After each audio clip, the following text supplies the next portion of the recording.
ako po ay maglilinis ng sugat. Hindi ko po siya nalinisan kahapon. So, sana mapansin yung aking ginagawa. Sana pabigyan niyo po ako ng konting tulong. Tapos ng aking anak, pwede po humingi ng tulong. Pabili po ng gatas at papers. God bless sa inyo.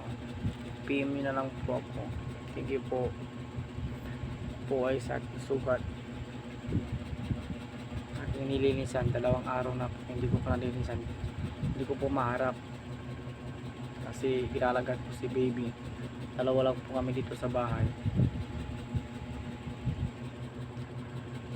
Pa-like and subscribe na rin po sa aking live na short live lang po. Sir Rocha, maraming salamat po sa tulong niyo po sa